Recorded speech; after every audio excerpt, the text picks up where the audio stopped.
Izglītības domnīca. Diskusijas par aktuālo izglītības nozarē kopā ar Edgaru Čerkovski. Podkāstu piedāvā Panākumu Univers sadarbībā ar Rīgas tālmācības vidusskolu. Sveicināti, cienījami izglītības domnīcas klausītāji, skatītāji, mūsu kārtējais raidieraksts epizode šoreiz būs pietiekami interesanta. Mēs noslēdzām ciklu par iekļaujošo izglītību. Saņēmām ļoti daudz atsauksmes par iepriekšējiem raidījumiem. Un nolēmām nedaudz pievērsties tādai varbūt vairāk izklaidējošai tēmai. Parunāsim par spēlēm. Un, ja mēs runājam par spēlēm, tad, protams, uz studiju jāaicina noteikti galvenais atbildīgais par spēlēm Latvijā, Edijs Začs. Mēs arī pirms raidieraksta parunājām, ka Edijs Začs pēc būtības var tikt uzskatīts kā prāta spēļu kustības aizsācējs Latvijā, vai ne? Varbūt tad var nedaudz pastāstīt par sevi un kā tapa ideja par prāta spēlēm. Teiksim tā, varbūt ne gluži aizsācējs kā tāds, bet publiskajā sektorā plaši izvērsts gan.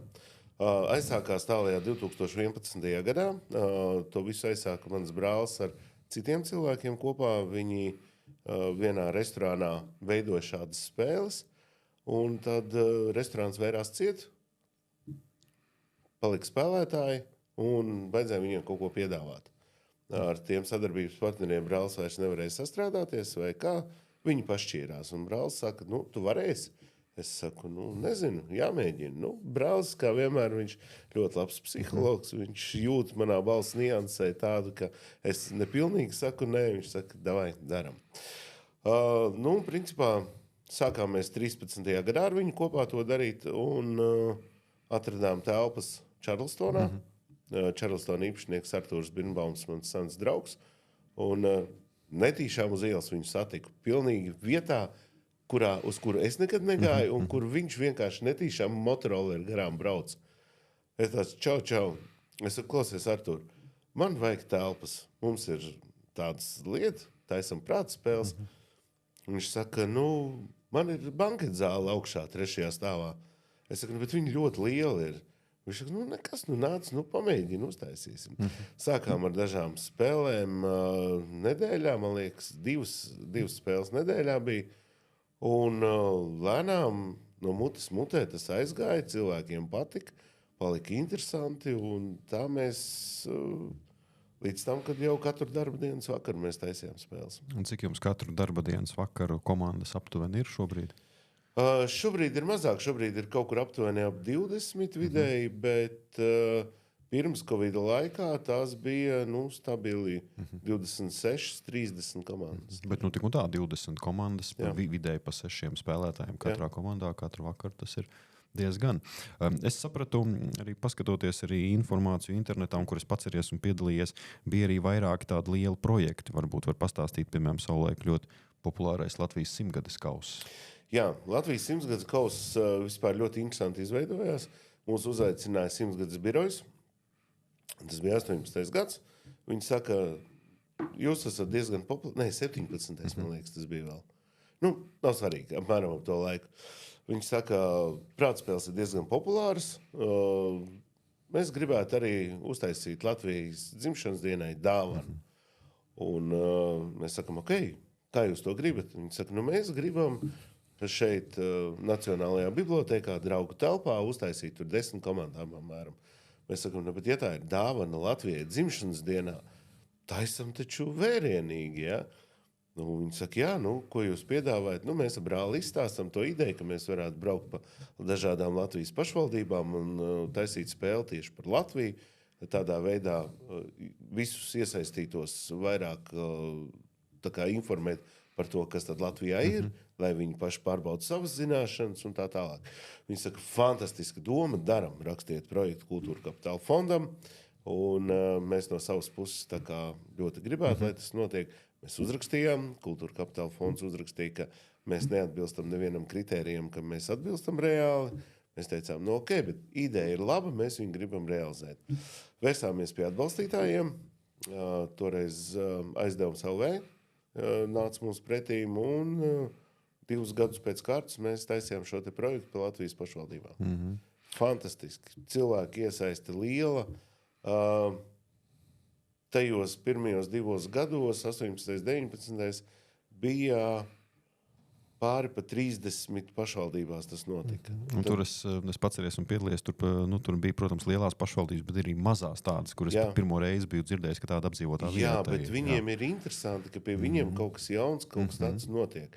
Un manā skatījumā, kas ir forši, ka pēc tam, kad mēs pirmo reizi izbraucām cauri Latvijai ar šo pasākumu, nākamajā gadā braucot, mēs jau konstatējam, ka viņi paši savās pašvaldībās sāk kaut ko veidot līdzīgi. Ja? Mēs esam par to, lai cilvēki šādi intelektuāli attīstās. Jā, no vienas puses tā ir konkurence, bet no otras puses es tomēr redzu, ka tas ir mūsu tā kā misija, tā kā uzdevums veicināt cilvēku iesaisti, lai viņi vairāk iet un intelektuāli attīstās, izklaidējās. Nu jā, un arī šis 100-gades kauss, es tā saprotu, fināls notika 18. novembrī. Jā. Mums arī tas pēc tam iedibinājās kā tradīcija. 18. novembrī mēs viņu rīkojām.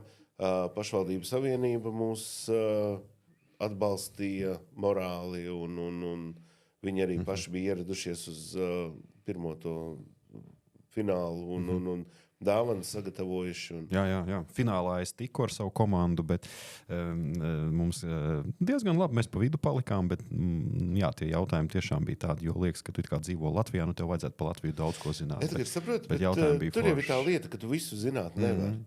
Ja, un šīs spēles ir labas ar to, ka tu pārbaudi gan savas zināšanas, gan uzzini kaut ko jaunu. Jā, tu paplašini to savu horizontu. Jo kas ir ikdienā arī tu, piemēram, ja, par ko tu domā? Tas, kas tev saistīts ar mājām, ar darbu, kaut kādu hobiju, un kaut kāda aktuālā informācija, kas ienāk. Nu, ļoti labs piemērs man vienā no arī šī 100-gades kausa cikliem bija jautājums par to, kāda dzīvnieka galvaskauss ir brīvs piemineklis. Ja, tas bija attiecīgi, jā, un es tā pie sevis sāku domāt, es līdz tam vispār nebiju aizdomājis. Pēc tam uzreiz pēc tās spēles mēs aizgājām, apskatījāmies, izrādās, jā, ka tur pareizi atbildība bija pateikt, ka tas ir zirga galvaskauss, ja, bet pēc tam tu aiziet, tu paskaties, tu redzi, un pēc tam tu sāc domāt, cik reiz tu esi gājis garām brīvs piemineklim, tu nekad neesi ievērojis, ka tur ir zirga galvas Jā, bet kauss, ir vēl arī tas, ka tur arī palmas zars ir redzams.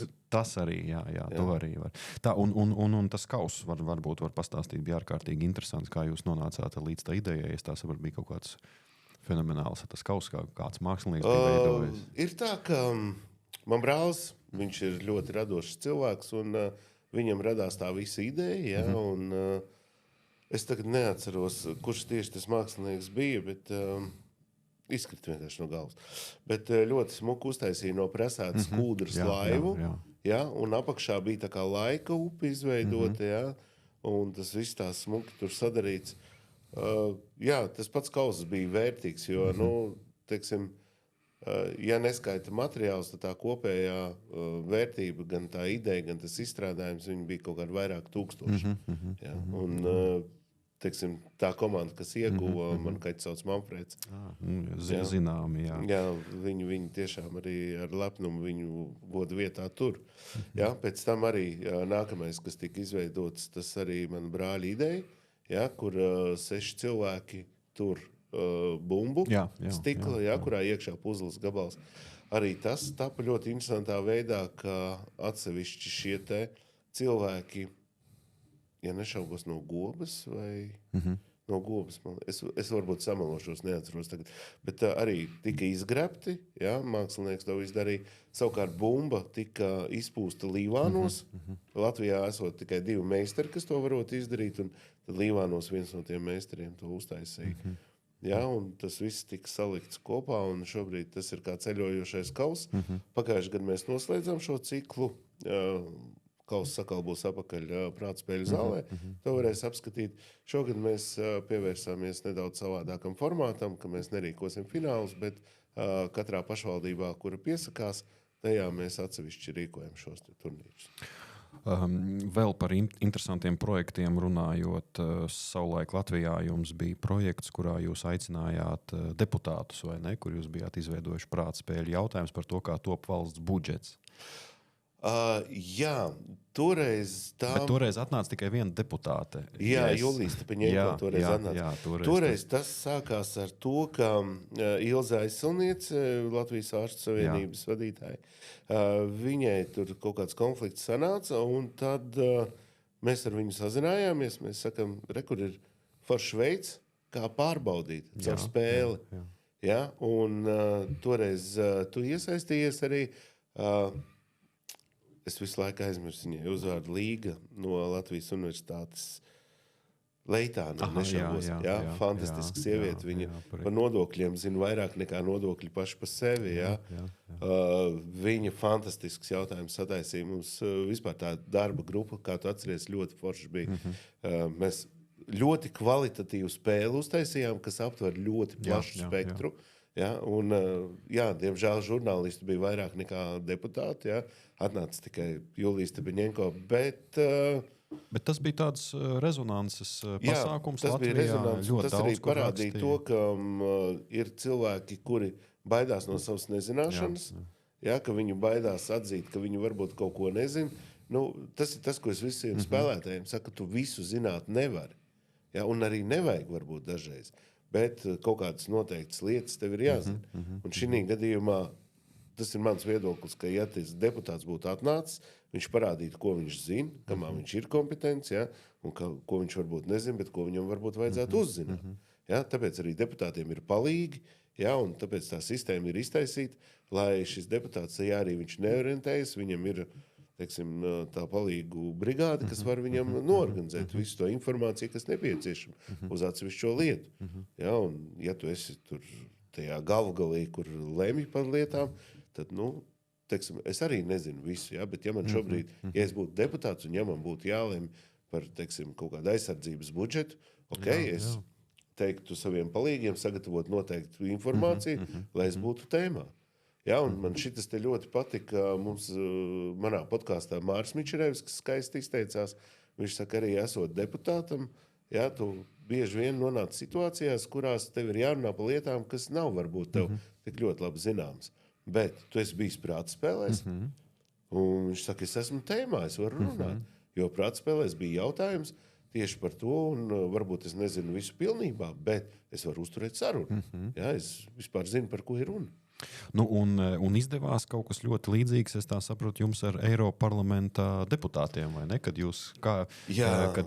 tas jau pat bija valsts televīzijā. Jā, tas bija, ja nešaubos, 19. gads, bija Eiropas parlamenta vēlēšanas. Jā. Un mēs ar TV3 uztaisījām spēli tieši kandidātiem, kuru katra partija iesūtīja savus dalībniekus, un tad mēs taisījām spēli. Spēle arī bija par Eiropas jautājumiem, dažādākiem. Redz, mums liela pieredze ir sadarbībā ar dažādām Eiropas Savienības institūcijām, jo mēs kā prātspēles esam vieni no lielākajiem, kuri ir veidojuši dažādus jautājumus dažādiem Eiropas Savienības projektiem, ne tikai latviešu valodā, bet arī citās valodās.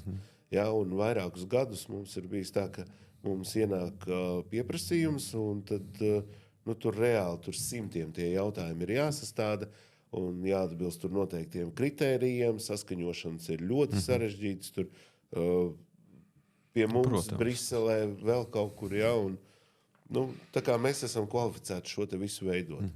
Arī viens ļoti interesants projekts pirms dažiem gadiem mums bija sadarbībā ar Eiropas māju un ar Lienu Valdmani, fantastisks sievieti. Mēs uztaisījām, kā viņš saucās, bija par Eiropas Savienību, mēs braucām arī pa skolām, bija pop-up izstāde, kurā jaunieši varēja atnest kaut ko un ar to stāstu pastāstīt, kas tad tas ir. Ja? Pieņemsim, kas priekš manis ūdens glāze ir, ja? Tā ir iespēja remdēt slāpes, brīvi padzerties, vēl kaut ko darīt, nomazgāties, ja mēs zinām, ka, ir kaut kādas valsts, kurā tas nav. Ja, tātad, ko Eiropas Savienība man dod? Tajā pašā laikā tu vari ūdeni no krāna ieliet un dzert, un viņš ir gana tīrs. Projektu bija ārkārtīgi daudz, un, protams, ka jūs, ja tā atskatoties, jūs varēsiet satikt. vēl atcerējos, mums tas nebija vienīgais deputātiem, ko mēs taisījām.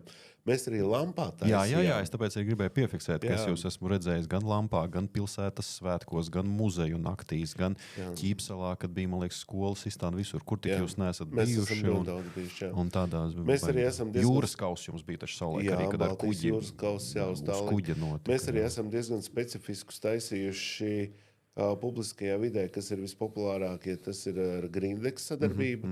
Man liekas, farmācijas muzejā vai kaut kur teritorijā gan notika. Farmācijas muzejā mums bija, gan mums atsevišķi bija Rīgas svētki ietvaros. Ar Grindeks mēs katru gadu sadarbojamies, mēs taisam jauniešiem spēles, mums rudenī notiek. Tur 2 spēles un fināls. Jauniešiem tur ir gan par ķīmiju, gan par farmāciju un tādām lietām. Tas ne tikai ir labi, ka jaunieši pārbauda savas zināšanas, bet iedrošina un parāda viņus, ka šīs zināšanas viņiem tālāk var kaut kur būt noderīgas. Tu jau pieminēji Covid laiks. Kā jūs pārdzīvojāt un cik ātri jūs spējāt pielāgoties? Kāda bija popularitāte? Ceturtdienu pateica, ka vairāk nedrīkst būt neviens publiskais pasākums. Un nākamās nedēļas otrdienā... Piekdienā stājās spēkā tas 13. tāda un karantīna. Nākamās nedēļas otrdienā mums jau bija pirmās online spēles. Mēs bijām pirmie, kas palaida online spēles. Un kā jums gāja tīri tā salīdzinot? Zini, bija diezgan grūti, jo mēs jau izvirzījām diezgan augstu latiņu. Mēs daudz un sarežģītu to saturu laidām iekšā, un vienā brīdī bija bezmazliet tāda izdegšanas sajūta, jo bija ļoti grūti. Un taisījām, kā lai to labāk pasaka, taisījām no sirds, bet brīžiem bija tā, ka rokas laidās nost, jo bija sarežģīti. Tas vispār laiks bija ļoti grūts. Viņš visiem bija, bet man likās, ka jūs tā diezgan labi parādījāt sevi. Un nebija kaut kāds risks attiecībā uz to, ka tas tomēr ir online un ka nav varbūt vairāk tā spēlētāja kontrole vai kā? Mēs izstrādājām sistēmu. Respektīvi, parastajās prāta spēlēs komandai ir noteikts laiks, kurā viņi domā, savstarpēji komunicē. Tad online mēs izstrādājām, lai tas ir individuāli. Un jo ātrāk tu iesniedz atbildi, jo vairāk punktus saņem. Kāpēc tas ir vajadzīgs? Jo, ja tu zini to atbildi, tu ātri atbildi un vairāk punktus dabū. Ja tu sāc čītot un googlēt un vēl kaut ko, varbūt tu tiksi pie tās atbildes. Bet, teiksim, ja tu pēdējās sekundēs viņu iesniedz, tu saņem, teiksim, 1 punktu. Ja tev ir raundā 7 jautājumi, tad, ja tu atbildi pirmajās sekundēs, tu saņem, tur, teiksim, 15 vai 20 punktus. Ja pēdējā, tad 1. Pat ja tu uz visiem jautājumiem atbildi pareizi, bet pēdējās sekundēs, tu saņemsi mazāk punktus nekā, ja tu atbildēji uz vienu jautājumu pats pirmais. Bet es tā atceros, tīri tehniski jūs tā baigi forši nostrādājāt. Jums tur gan tie maksājumi, kas bija par spēlēm jāmaksā, gan arī pēc tam visi jautājumi. Tas bija darbs, kas bija dienas naktis, ko mēs pavadījām. Plus bija tas, ka mēs iepriekš jau bijām online strādājuši. Mums bija sadarbība ar ārlietu ministriju. Un mēs bijām taisījuši Latvijas diasporām visā pasaulē spēles. Tad bija nedaudz savādāk, tad mums bija pašiem sava platforma, ko mēs bijām uztaisījuši. Bet ņemot vērā, ka mums nebija pietiekami daudz līdzekļu, lai uzturētu savu programmētāju, tad tur sākās visādas nepatikšanas. Tad tur, teiksim, vienam serverim kaut kāda update ir, tad mums arī mūsu šai programmai jāliek update. Kaut kur palaidām garām, kaut ko nenoskatījāmies, kā vajag. Un tad paņem serveris uzkarās. Palikām gudrāki. Sākām to visu turēt uz 2 serveriem.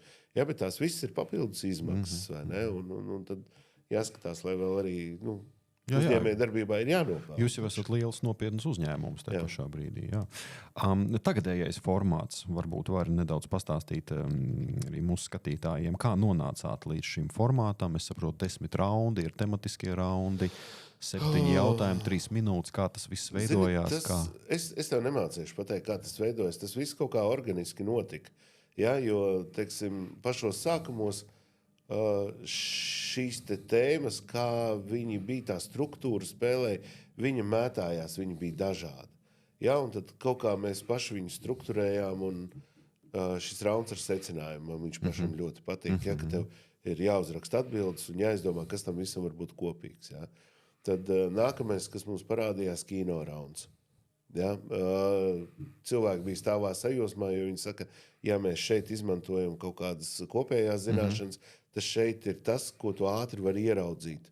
Ātri ieraudzīt, piefiksēt, tā īslaicīgā atmiņa tavējā darbojās.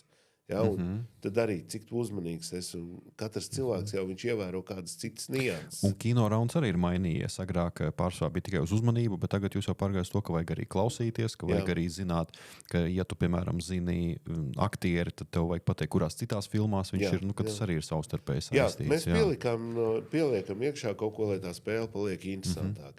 Nu, un nākamais, ko mēs ieviesām jauninājumu, kas gan ir, man liekas, jau 6 gadi, tas ir rauns ar anagrammu.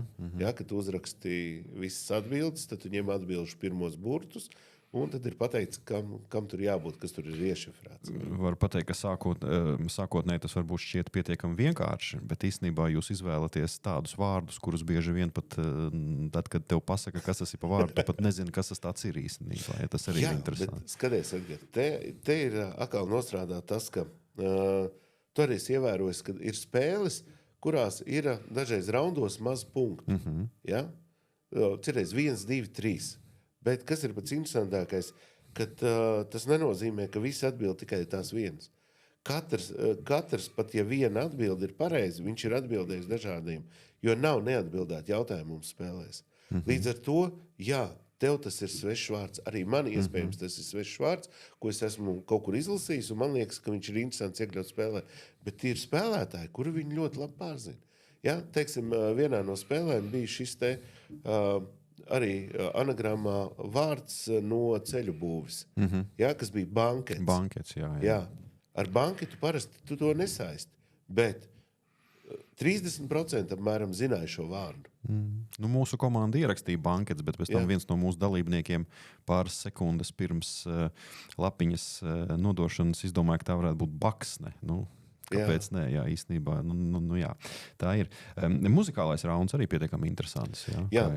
Jā, viņš ir ne tikai, lai tu atpazīsti izpildītāju dziesmas nosaukumu, bet bieži vien kaut kas saistīts ar šo dziesmu un vai nu kaut kas vēsturisks ar šo grupu, vai nu kas klipā ir, jo parasti mēs dodam diezgan populāras lietas, ko lielākā daļa, kā mēs esam novērojuši, to zina. Jums savulaik arī bija tāds, manuprāt, ļoti interesants rauns. Man bija šī žēl, ka tā vairs nav. Komandu iesūtītās tēmas. Kāpēc jūs to izņēmāt? Tāpēc, ka saņēmām diezgan daudz pretenzijas par to, ka pārāk specifiski. Jā. Jo atvasinātie finanšu instrumenti. Nu jā, vai tur Āfrikas cilšu maskas, kabeļi, piemēram. Pundurplanētas, studenšu korporācijas. Ja? Diezgan šaura tēma. Mēs esam diezgan... tas ir liels darbs spēli uztaisīt, jo tad, kad tev ir šī tēma, tiek diezgan daudz izlasīts, jo arī priekš manis diezgan daudz šīs tēmas ir svešas. Ja?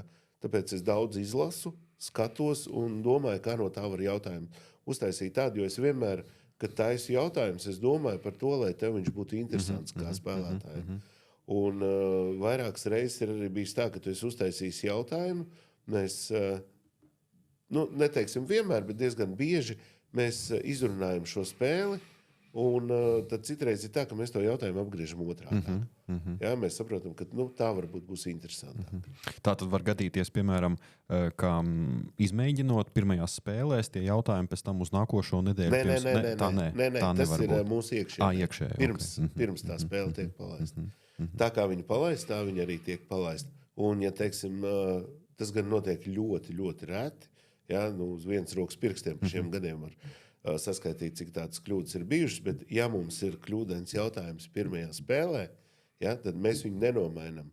Lai būtu godīgi pret visiem, šis jautājums vienkārši tiek izņemts. Respektīvi, tu vari raundā nevis maksimums 7 punktus, bet 6 dabūt. Nu jā, un tās kļūdas pārsvarā, viņas, man liekas, vairāk tīri tā cilvēciski veidojas. Es atceros, bija kaut kas nesen bija ar to Siguldas Siguldas novada, man liekas, mēru vai kaut kas, ka tas jautājums bija tā, kur baigi dīvaini formulēts. Tur bija mana kļūda. Es viņu pielaidu, un es arī pēc tam apzinājos. Pēc tam aizgāja, visiem pārējiem. Edgar, nekļūdās tas, kas neko nedara. Ne? Bet tiešām pa visiem šiem gadiem, tiešām arī vispārējie saka, ka tās kļūdas ir, var teikt, minimālas vai tīri tehniski vai kā. Bieži ir tā, ka spēlētāji apstrīd? Nē. Nav, jā. Ļoti reti. Ir, teiksim tā, kad nāk, saka savu viedokli, un pat tik, cik mēs paši šos te jautājumus taisam, mēs arī diezgan daudz izlasam. Un 90% gadījumu man viņam ir argumentēts fakts, ko likt priekšā, kāpēc es esmu tā uzskatījis un nevis savādāk. Ja? Bieži vien spēlētājs nepaklaus to formulējumu līdz galam. Ja? Neizlasa varbūt. Citreiz ir tā, ka ir jautājums bija par to, tu spēlējoši to spēli tagad vai nespēlēji vēl? To, kas būs, nē, es šovakar spēlēšu. Tā kā nevar, jā. Lūk, un bieži vien ir tā, ka es pat zinu, teiksim, to avotu, no kura viņš nāk, un viņš saka, ka jā, tas ir taisnība, bet ir nepilnīgi, jo jautājumā bija prasīts, tur, teiksim, kaut kā niansētāk, ja? Bieži vien ir, mēs sakam, pēc vienas no versijām, ja, mēs uztaisam kaut kādu aprakstu un tad uzdodam to jautājumu. Un tad atnāk un saka, jā, bet rekur ir tā un tā. Es saku, protams, tā tas ir. Bet rekur bija teikts, ka pēc vienas no versijām un rekur ir šis apraksts. Un balstoties uz to aprakstu ir jāuztais šī te atbilde. Nevis jāņem vēl kaut kāda cita versija. Varbūt tad pastāsti, kā tad īsti top jautājumi, kā tu strādā, kā tu domā pie jautājumiem, kā veidojas tava pieeja? Edgar, tas ir, man liekas, viss sarežģītākais, tajā pašā laikā visvienkāršākais. Krievu valodā ir ļoti labs teiciens, nalavcai zver bižīt. Ja? Un šeit ir tieši tas pats, ka tā jautājuma sastādīšana, tā ir ikdiena. Es eju kaut kur, es kaut ko ievēroju, ja? Es lasu kaut ko, es piefiksēju to, ja? Mēs ar ģimeni esam kaut kur aizbraukuši, es to piefiksēju, nofočēju, ja? Tieši tāpat tās man mamma, viņa arī kaut ko ierauga, viņa saka, Edī, skaties, rekur, es tur ieraudzīju kaut ko atsūtīju tev, ja? Tas notiek visu laiku, tu kaut kur izdzirdi kaut kādu faktu, ja? Kā ar kaut ko runājies, tu to piefiksē, ja? Es uz daudziem semināriem, visādiem lekcijām staigāju, es tur kaut ko piefiksēju. Pēc tam es pārbaudu tā visu patiesību, paskatos, kā to visu varētu pagriezt, lai tas būtu interesanti, ja? Un tādā veidā arī tas notiek. Protams, tas ir tā, ka secinājuma rauns, ja? Tu sēdi, domā, saliec kopā, skaties, kas tur var ietilpt iekšā. Te man bija tāds interesants jautājums. Tu no sākuma izdomā secinājumu, jā. Un tad piemeklē jautājumus. Ja? Te ir tā, ka, zini, kāda citreiz liekas tev, kaut kādas 2-3 lietas saslēdzās kopā, un bet tas ir tas, kas un tad tu domā, kas tur vēl varētu tur pievienoties. Bet ir taču kaut kāds, es domāju, ka tev pa gadiem jau ir atstrādājies, jo arī pārstāv skatoties uz tiem secinājumiem, var saprast, ka tos secinājumus parasti veido vai ģeogrāfija, kad ir kādā konkrētā teritorijā, piemēram, vai tā ir filma, vai tas ir kāds konkrēts aktieris. Tāda kaut kāda schēma tev jau visticamāk ir izveidojusies, ja, ka tu mēģini. Zini, ja viņi arī ir, tad viņi ir pēc noklusējuma. Intuitīvi. Jā, jo ir arī, teiksim, secinājums, kur tu viss atbildes uzrakstu un to saista kaut kāds viens vārds. Teiksim, Jānis, jā, tur Jānis Streičs ir šajā filmē režisors, Jānis Palkaunieks ir tur tas, Jānis vēl kāds ir, Jānis Blūms ir basketbolists, ja šajā komandā spēlē un tā tālāk. Es esmu arī ievērojis, ka tu arī pats staigā uz citām prāta spēlēm. Konkrēti tevi ik pa laikam var dzirdēt lieliskie pieciniekā pie Krumholda. Vai nav tā, ka ejot uz šāda tipa pasākumiem, cilvēki uzreiz gaida, ka tev ir jābūt uzvarētājiem? Tev nav tādas sajūtas? Varbūt, bet, zini, es priekš sevis esmu psiholoģiski nolicis sev tā, ka to, ko es zinu, to es zinu, to, ko es nezinu, to es nezinu. Ja es varēšu izdomāt, izsacināt, ir ok. Edgar, nevar visu viens cilvēks tas ir zināt. skaidrs. Ja? Tieši tāpatās, tu esi ļoti gudrs ekonomikā, ja? Bet es pieļauju iespēju kaut kādu tēmu, no kuras tu vispār neko nesaproti. Ne tikai var pieļaut, bet tas ir 100%. Tā kā tā ir. Un mēs arī piedalījāmies ne tikai Lieliskajā pieciniekā, mēs arī VIPā bijām. Ja? Un VIPā, teiksim, jautājums, uz kuru mēs iekritām, bija tāds, ka bija jānosauc, no kuras valsts bija Slepkavs, kas nogalināja Mongolijas premjerministru, kurā tur 46. gadā. Come on, tu vispār zini kaut vienu Mongolijas premjerministru? Mēs paņēmām papildu iespēju. Tur bija runa par trojku. Trojku, protams, Krievija. Ne? Nē, draugs. PSRS. Jā, tāpēc, ka tāpat kā bieži vien tie klasiskie Tanzānija, Zanzibāra, kad tev sāk jautāt. Un visi šitie, jā. Klasiski. Bet labi, jā. Līdz būtībai mēs tikām, formulējumā nedaudz. Viss kārtībā. Mūsu komanda High-End dažas spēles ir spēlējusi kopā ar komandu Stikla kalns, kur tad arī tāda spēlē Krumholts, kas vada Lielisko piecnieku. Viņi pārsvarā visu laiku ir pirmajās vietās. Ja? Bet viņi spēlē mazākumā, cik esmu ievērojis. Tur 3 cilvēki, 4 cilvēki. Nē, viņi 5 tagad ir. 5. Vienreiz viņi bija 3. Un tad, ko es esmu piefiksējis? Esmu piefiksējis, ka Ivo pieraksta gandrīz vai visus jautājumus uz lapiņām, pēc tam tās lapiņas paņem sev līdzi. Un tad ir tā, ka es arī klausos Lielisko piecinieku, un ik pa laikam, varbūt tas ir mans tāds novērojums, kurš varbūt nav īsti pareizs, tu varbūt varēsi pakomentēt, ka ik pa laikam tās tēmas un jautājumu formulējumi ir diezgan līdzīgi. Es tev pat vairāk pateikšu. Tā ir mistika. Jautājumi ir gaisā. Un ir tā, ka tu skaties VIPu, un tu saproti, ka tev šajā nedēļā ir bijis līdzīgs jautājums. Bet kas ir interesanti, kad VIPs ir filmēts pirms dažām nedēļām. Saproti, ne es viņus esmu redzējuši, ne viņi ir bijuši pie manis, jo tas ir pēc tam noticis. Tas ir skaidrs, ka ne Ivo, ne tu, ka jūs, bet visticamāk, ka jūs kaut ko klausaties, kaut kas paliek, un tad tas jautājums tiek pārformulēts. Jo ir pat bijis tā, ka Ivo vada arī mūsu savstarpējo projektu IQ Pozitīvs, un ir cilvēki, kas atnāk no turienes pie manis spēlēt, un viņi saka, Ivo bija līdzīgs jautājums, tikai nedaudz savādāk formulēts. Ja? Mēs ar Ivo vispār par to nerunājam. Katrs taisa savējo un tā tālāk. Ir kur projekti, kur mēs kopā darbojamies, kur mēs komunicējam, ja? Bet šos mēs katrs atsevišķi taisam. Ne es zinu, ko viņš taisa, ne viņš zina, ko es taisu. Ja? Bet tāpatās sakrīt kaut kas. Un vēl, kas ir ļoti interesanti, mūsu spēle taisa 5 dažādi cilvēki. Tas ir tāpēc, lai šī spēle būtu dažādāka. Un es gatavo versiju, bieži vien ieraugu tieši pirms spēles, tagad es viņu lasu. Un sanāk tā, ka es lasu un es konstatēju, ka ir 2 ļoti līdzīgi jautājumi dažādos raundos. Teiksim, viens cilvēks un otrs cilvēks ir līdzīgi domājuši un ielikuši šādus te iekšā. Par mistiku runājot, man vienreiz arī bija mistiku vai kā to nosaukt. Man arī bija ārkārtīgi interesants tāds notikums. Es gāju pa Rīgu, klausījos austiņās Lielisko piecinieku. Un jautājums bija par Aristīda Brijāna ielu. Jā. Bet interesantākais bija tas, ka es tajā brīdī gāju pa Aristīda Brijāna ielu. Un pretī man nāca Ivo Krumholts. Jā, tā kā, runājot, tas ir tāds reāls gadījums, kas patiešām ir noticis, un tas tā ārkārtīgi interesanti ir. Jā. Bet, protams, kāpēc es to jautājumu uzdevu? Jo labi prāta spēļu spēlētāji saka, ka ir nepārtraukti jāklausās arī citas spēles, ir jāveido kaut kādas savas tādas schēmas, kaut kādas savi tādas tā kā piezīmes, izpratnes, tad tas laikam tā ir. Jo vairāk, tas laikam tā kā sportā, piemēram, jo vairāk tu kaut ko dari, jo labāk tev sanāk. Prāt spēlēs tu nevari, manuprāt, tikai lasīt, piemēram, informāciju. Tev vajag arī iet uz prāt spēlēm, klausīties un visu laiku spēlēt. Jā, šādā veidā tu savus smadzenes attīsti. Un vēl jau ir kas, ka kādreiz mēs ar brāli divi tā taisījām spēles. Un tad sanāca tā, ka dzirdot jautājumu, jau apmēram varēja izsecināt, ko brāļi ir domājuši ar šo te.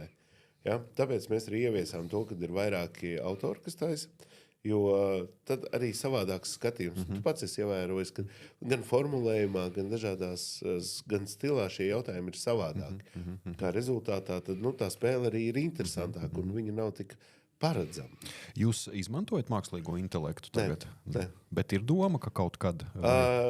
Ir tā, ka mākslīgais intelekts tiek izmantots tikai kaut kādas informācijas iegūšanai, bet ne jautājumu veidošanai. Bet arī tā, es tev izstāstīšu, tas ir mans fantastiskākais piemērs. Mākslīgajam intelektam pavaicāju, lai uztaisa, nevis lai uztaisa, bet lai iedod faktus par Dailes teātri. Ko viņš man iedod? Zini, kas ir Dailes teātra arhitekts? Māris Strombergs. Jā. Es saku, klausies, bet kā? Viņš ir riteņbraucējs. Jā, tiešām tev taisnība. Jā. Come on. Kaut kad noteikti mākslīgais intelekts kļūs krietni labāks, jā, bet pagaidām to tā nevarētu izmantot. Nē, Edgars, saprot, mākslīgais intelekts, viņš ir labs. Viņš ir, zini, tāds tā kā niķīgs pusaudzis, kuram ir ļoti precīzi jādod uzdevums. Jā. Viņš diezgan daudz ko var izdarīt, bet tajā pašā laikā viņš arī piedomā no sevis kaut ko klāt. Tāpēc viņam nav tā kritiskā domāšana. Ja? Tā lieta, jā, kas visticamāk arī nebūs. Jā, bet zini kā, paskaties nedaudz vēsturiski apakaļ. Tas pats Excels, tas pats kalkulators. Ja? Ko teica? Kāpēc man kaut ko domāt, reiķināt, man ir kalkulators. Nākamais bija, man ir Excels, viņš visu izreiķinās. Šie instrumenti, viņi ir perfekti, viņi ir daudz gudrāki par tevi, bet viņam ir jāiedod konkrēts uzdevums, lai viņš to uzdevumu izpildītu. Es pateicoties parādu spēlēm, liela daļa uzzināja, ka pie Excel strādāja Juris Hartmanis, kurš tā tad arī bija skaitļošanas. Jā, tas arī nāca no šīm te Latvijas 100-gades spēlēm. Kā ir ar mākslīgo intelektu? Tu esi kādreiz paspēlējies kādu grūtu jautājumu, piemēram, secinājumu raunda jautājumus, iedevis mākslīgam intelektam? Es teikšu tā, ka es ļoti daudz ar šo esmu darbojies. Es esmu bijis arī uz semināriem, konferencēm, arī Latvijas universitātē. Lielākā daļa, ko es esmu sadzirdējis, ir runājuši vienu un to pašu dažādiem vārdiem. Ja, kad šobrīd tas mākslīgais intelekts, viņš tev ir labs palīgs, bet viņš ir tāds, ka tu viņam kaut ko iedod, un viņš atvēmja apakaļ, pārmaļo to, ko tu viņam esi pateicis. Atbildēšu to jautājumu par to, vai es esmu mēģinājis. Jā, es esmu mēģinājis uztaisīt promptu, balstoties uz, iedodot viņam jautājumus, lai viņš izanalizē, un balstoties uz to, lai viņš izveido man jautājumus. Viņš ir uztaisījis analīzi, uzrakstījis, kas tas ir. Jā, perfekti. Bet secinājumu ir kādreiz atpazīt, piemēram. Tas kādreiz mēģinājis uzdot jautājumus, lai viņš atpazīst. Nē, viņam ir doti, teiksim tā, viņam ir iedots pārbaudīt kaut kas. Ja? Pārbaudīt viņš var. Bet arī tajā gadījumā, es viņam neuzticos 100%. Es dodu viņam pārbaudīt to, ko es jau zinu. Un ja viņš man apstiprina, ir ok. Bet, teiksim, 10% gadījumu viņš iedod man tomēr nepareizas atbildes. Ja, teiksim, tātad jaunā spēle, kas ilgs 2 nedēļas pareizi, jā. Tātad kādu laika periodu iepriekš jūs sākat strādāt pie jautājumiem? Viņu visu laiku top. Nav tā, ka, teiksim, man kaut kā, man ir deadlines, teiksim, iepriekšējās, teiksim, ja spēle sāks otrdien, man piekdien būtu jābūt visam gadam. Jā. Bet tas process, viņš iet visu laiku. Es apsēžos, man atnāk iedvesmas, kaut ko es izlasīju, es pierakstu, uztais jautājumu. Jā. Secinājumi rauns vai kino rauns, tas ir ilgāk. Tev ir jānoskatās filmu, tur jāpaskatās. Jo viena lieta ir vēl tas, ko tu redzi datora ekrānā, otra lieta, ko tu pēc tam uz ekrāna lielā parādi. Kā ir ar jautājumu banku? Noteikti par šiem gadiem ir izveidojies milzumliels arhīvs, kas neviens jautājums netiek dzēsts ārā. Tas viss paliek? Jā. Ir tā, ka mums ir cietie diski aizgājuši pa pieskari, respektīvi kaut kādi daži gadi no sākuma ir pazuduši. Bet, principā, mēs taisām backup versijas un tagad saglabājam. Ir tā, ka pēc tam kaut kad ir, ka var kāds jautājums atkārtoties? Protams. Un pat ir bijis tā, ka tu izdomā foršu jautājumu, ieliec iekšā un tev spēlētājs saka, bet tu atceries, bija pirms 7 gadiem šis jautājums. Saku, nopietni. Pirms 7 gadiem. Es saku, es neatceros. Pa visiem šiem gadiem, tu esi piefiksējis, kuras tēmas cilvēkiem sagādā vislielākās grūtības komandām? Pundurplanētas. Ja? Tas bija arī viens no iesūtītajiem raundiem, un ļoti interesanti bija, ka lielākajai daļai bija vai nu 0, vai nu 1 punkts, un viena komanda, Kosmokrējums, viņai bija 6 punkti. Viņi perfekti tur pārzināja visu. Bet vispār tēmas ar astronomiju, ar matemātiku, geogrāfiju ir tā, ka ir jūs kaut kādu statistiku veicat tā priekš sevis pēc tam? Nē, mēs tādu atsevišķu statistiku neveicam, bet, kā jau es teicu, komanda ir ļoti daudz, un tās cilvēku zināšanas arī daudz un dažādas. Ja? Nav spēlē neatbildēt jautājumu. Ja? Vienam ir viena lieta vieglāk, otram cita. Ja? Un arī jūs komandā spēlējat, jūs jau arī dažādi cilvēki esat. Ja? Un jūs redzat, ka jums katrs savu kaut ko var paņemt. Ja? Teiksim, Toms ļoti labi zina par olām, vai ne? Jā. Andris par šāhu zina. Jā. Ja? Elīna labi zina par ilgspējīgumu un tādām. Bet dažreiz gadās tieši pretēji, ka tam, kuram vajadzētu zināt, īstenībā ir tā, un tās man īstenībā visvairāk uztrauc. Es atceros, mums vienreiz spēlēja vienu no bijušajiem kultūras ministriem, un tēma bija kultūra. Tad arī bija cilvēkam izaicinājums, jo visi jau gaida, ka tu līdz zinās. Viņi teica, tur bija kaut kas pa spēlmaņu nakti. Es nebiju, es biju komandējumā. Kā loģiski, neko tu jau nevar gaidīt. Bet ar Elīnu Kolāti mums ļoti laba sadarbība arī bijusi iepriekš. Mēs esam sastrādājušies. Kad zinu, mēs Lampai ļoti daudz dažādus projektus esam taisījuši. Un toreiz bija sadarbība ar Svetbanku. Mēs taisījām spēli par ilgspējīgumu. Un mēs bijām 2 moderatori. Es vadīju tā kā spēli, un Elīna Kolāta viņa bija tā kā komoderators, kur komentēja tās visas lietas. Fantastiski. Es esmu stāvā sajūsmā darbā ar viņu. Ļoti profesionāli, ļoti zinoši. Prātspēles pēc tavām domām vairāk, tad tās formāts, kas tagad ir vairāk orientējas uz zināšanām vai tomēr uz loģiku? Gan. Un kas vairāk dominē? Mēs arī esam kādreiz ar šiem štokģa kagdā spēlētājiem runājuši par to, ka tu vari to loģisko ķēdi izdarīt, ja tev ir zināšanas. Tu viņu nevar izdarīt, ja tev nav zināšanas. Tātad tām zināšanām jābūt.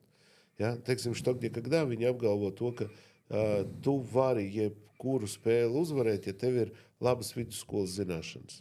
Ar to pilnībā pietiek. Ja, respektīvi, tur ir pietiekami, bet tev ir jābūt labām zināšanām. Jā, tas, kas tev tur ir ielikts iekšā. Ja? Tad šī zināšanas ir, un tad tu vari tās loģiskās ķēdes slikt un taisīt. Tu noteikti arī pa visiem šiem gadiem arī psiholoģiski esi, teiksim, novērojis komandas un tā, uzvedība spēles laikā. Cilvēki bieži vien ir teicis, ka cilvēki mainās spēles laikā. Kā varbūt varētu noraksturot? Es tev savādāk izstāstīšu. Man ir viena laba paziņa. Viņa arī nāk spēlēt, un viņa bija atvedusi savu darba kolektīvu. Un viņi sēdēja atsevišķi uz balkona augšā, ja, un viņiem bija atsevišķa spēle. Respektīvi, viņi spēlēja visiem kopā, bet es viņus neieskaitīju kopējā. Viņi paši pa sevi spēlēja augšā, paši skaitīja punktus. Un viņi saka, ļoti interesanti bija paskatīties, kā cilvēki darbojās, ja, komandā. Viens ir gatavs čītot, ja? Otrs ir gatavs risināt jautājumus. Viņš ir tā, ko tu zini no šito? Sadalīt jautājumu, ja, lai varētu saprast. Cits ir šitas te, kas tas pa jautājumu? Kas šito zina? Ja? Un tā ir situācija, kurā tu vari novērtēt cilvēkus un saprast, kā viņi rīkosies tev grūtās situācijās arī darbā. Ja? Kurš noslēgsies un pateiks, ko jūs ņemat un darat, ja?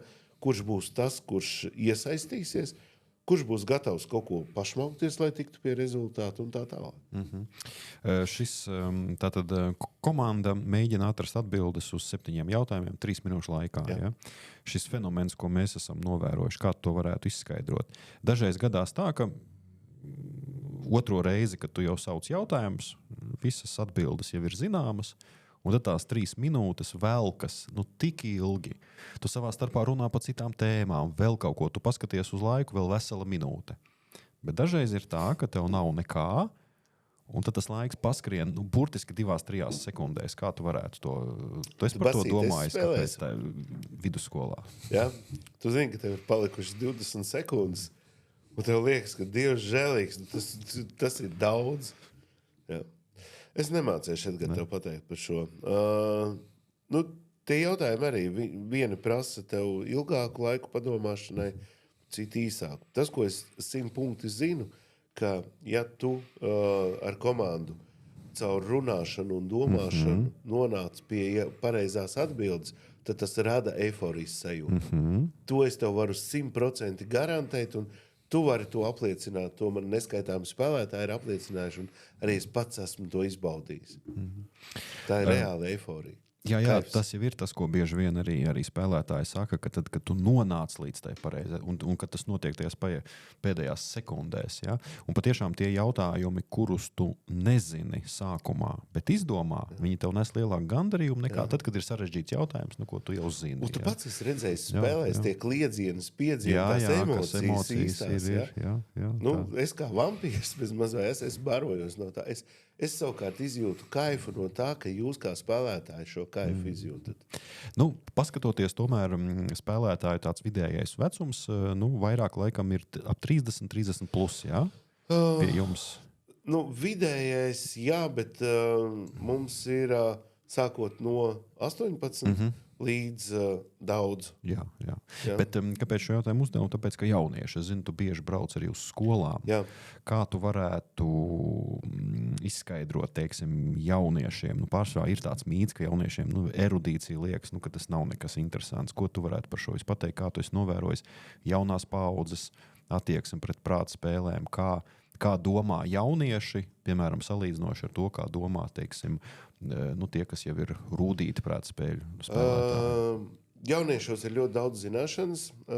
Viņi varbūt nevienmēr prot ieslēgt to analīzi, kā vajadzētu. Ja? Un dažreiz viņi varbūt nav pārliecināti, ka viņi var, ka tas, ko viņš zina, ka tas ir pareizi.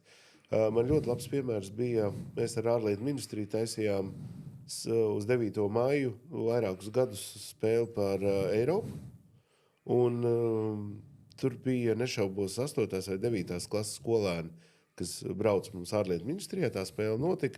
Un daudzus jautājumus arī iesūtīja dažādas vēstniecības, kas Latvijā ir. Un tie jautājumi bija diezgan specifiski. Un par ko bija patīkami, ka šie jaunieši, kas tur bija, viņi arī tiešām labi arī atbildēja pareizi. Ar Grindex, kad mēs taisam šo te spēli, arī ir prieks, ka ir daudz jaunieši, kuri zina gan ķīmiju, gan arī farmācijā orientējās, un ir labas zināšanas. Braucot pa skolām, gribētos teikt, ka ir diezgan daudz, kas zina, bet ir arī diezgan daudz tādi, kas daudz ko nezina un arī negrib zināt. Viens no piemēriem bija, tur mans kolēģis Harijs toreiz tajā skolā bija, nepateikšu tagad no galvas, kura tā bija, bet jautājums bija tāds, kurā gadā notiks nākamās 2024. gada, 24. bija Eiropas parlamenta vēlēšanas. Jā, 24. gada Eiropas parlamenta vēlēšanas. Jā. Jautājums bija vienkārši, kurā gadā notiks nākamās Eiropas parlamenta vēlēšanas, un bija 4 atbilžu varianti. Un Harijs pat nolasīja, kurā gadā notiks nākamās 2024. gada Eiropas parlamenta vēlēšanas. Un pat tad viss neatbildēja pareizi. Ja? Tā kā mēs ar šīm te Eiropas spēlēm braucām pa Latviju, bija liels prieks, jo tas ir ne tikai veids, kā jauniešiem pārbaudīt savas zināšanas, bet likt arī aizdomāties par kaut kādām Eiropas Savienības vērtībām. Un mēs konstatējām, diemžēl, faktu, ka daudz jaunieši viņi nesaprot, ka viņi dzīvo Eiropas Savienībā. Viņi domā, ka viņi dzīvo citā informatīvajā telpā, kas viņiem ir nedaudz tuvāk. Ja, jo, teiksim, tā vide liek viņiem tā domāt. Es tā saprotu, ka tu noteikti esi atbalstītājs tam, ka prāta spēles var būt kā ļoti laba mācīšanās metode, ko var skolās. Tā ir viennozīmīgi laba. Un ir pēdējos gados gamification, spēļošana, kas ir arī tieši priekš pieaugušajiem, jo tā filozofija ir tāda, ka bērnībā mēs ļoti daudz ko iemācāmies spēlējoties. Tas neuzliek papildus kaut kādu stresu un pienākumu. Ja? Un tu lēnām caur to tad arī iemācies un daries. Jauniešiem ir tieši tas pats, ka tu caur spēli to dari, ir daudz vienkāršāk un foršāk. Ja? Protams, ir vajadzīgs tas nelielais stress, kurā tev ir jāsagrupējās. Ja? Tas ir atsevišķi, bet šis ir kā viens no veidiem. Un arī pieaugušajā vidē, korporatīvajā vidē, ko mēs darām, mēs pēc semināriem vai apmācībām, mēs taisam spēli. Tas aizsākās Covid laikā, tad, kad viss online bija semināri un apmācības, un lai cilvēki tiešām tajā visā būtu, tu pasaki, ka pēc tam būs spēle, kurā būs jautājumi, par ko mēs tikko runājām, un, protams, būs arī šie burkāni, šīs te dāvanas. Ja? Nu, tad balsoties to, kādas ir tavas vērtības. Vai nu tu gribi dāvanu, vai nu tu gribi vienkārši uzvarēt spēlē, vai nu vēl kaut ko, ja? Tad tu vairāk jau sakosi līdzi tam, kas tajās apmācībās ir. Un ieguvēji ir visi. Darbinieks, jo viņš ir labāk apgūs vielu, savukārt darba devējs, jo viņa darbinieks ir palicis gudrāks un zinošāks. Nu, kas bija tāds pats pārsteidzošākais moments, ko es piedzīvoju visā šajā prātspēļu laikā tev pašam?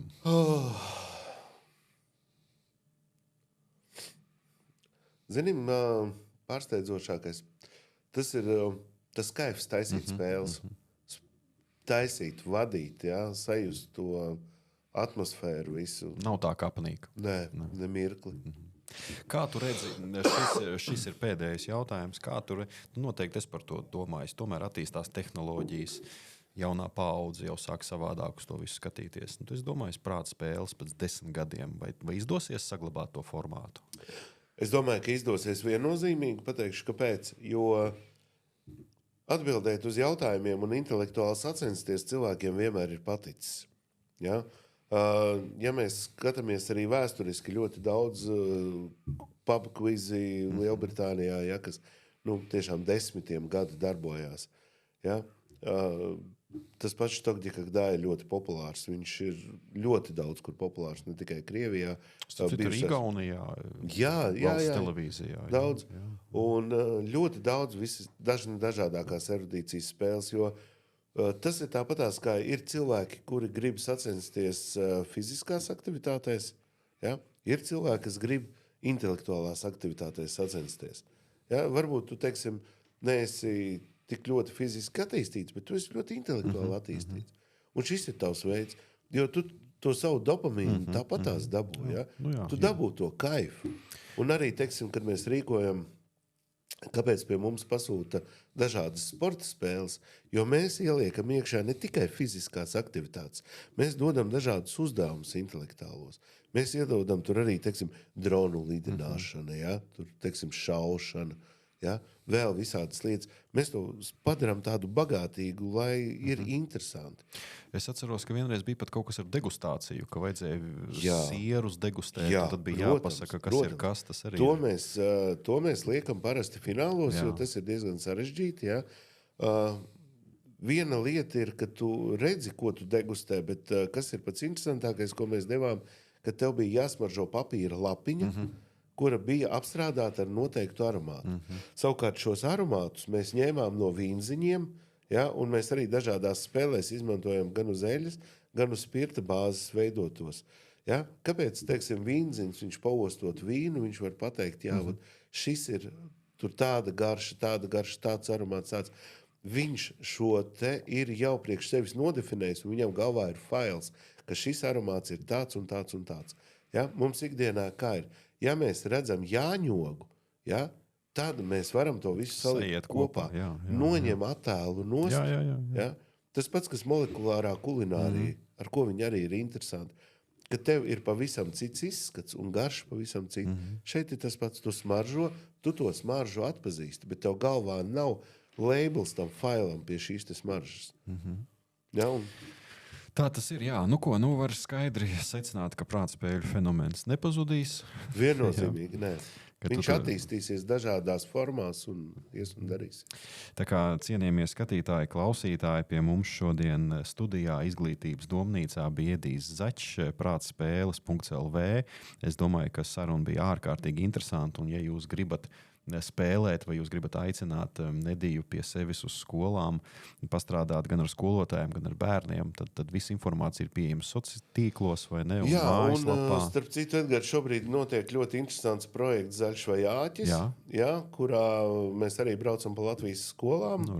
Un tur mēs caur jautājumiem tieši dodam jauniešiem aizdomāties par to, kas tad ir ekoloģija, kas ir vide un tādas lietas, ilgspējīgums.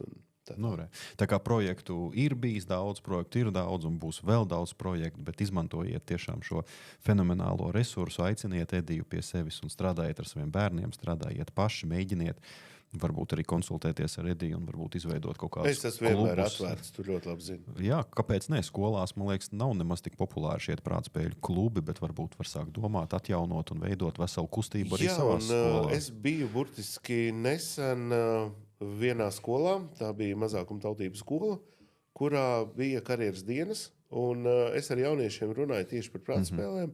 Mēs arī uzspēlējām prātspēles, un viņi pārvērtās no ežiem uz atvērtiem cilvēkiem. Jā. Un prātspēles patiešām maina, kā tu arī uztver, kā tu spēj, teiksim, arī sastrādāties komandā. Es arī atceros sevi, kad pirmajās spēlēs gribēju parādīt, ka tu esi tas pats gudrākais, bet tagad tu jau zini, ja tu to jautājumu zini, tad tu dod iespēju, lai kāds cits atbild. Un tikai tad, ja neatbild, tad tikai tad tu ieraksti to pareizo atbildi. Kas arī ir jau, manuprāt, tāda augsta māksla. Tā patiešām maina arī pieeju. Un galu galā arī šīs prāta spēles tomēr tā ir atbildība pret komandu, atbildība pret cilvēkiem. Un protams, ka tas arī ir ārkārtīgi foršs laika pavadīšanas veids, kas patiešām mūsdienu šajā saspringtajā laikā var dot zināmu arī, es teiktu, tādu tā kā pat meditāciju un tādu relaksu. Jā, jo tas novērš tev no ikdienas domām. Jā, ieliek tevi kaut kādā vidē, kurā tev ir jākoncentrējās, un tu apspried lietas, kuras tu varbūt ikdienā nekad neapspriedīsi. Bet tas paplašina tavu redzesloku viennozīmīgi. Un uzvarētājs saņem arī foršas balvas, tā kā tas arī ir svarīgi. Burkānam jābūt. Paldies liels, Edija, lai veicās, un paldies arī mūsu klausītājiem, skatītājiem, un mēs turpināsim raidīt un veidot arī jaunus sižetus par jaunām interesantām tēmām. Paldies! Paldies!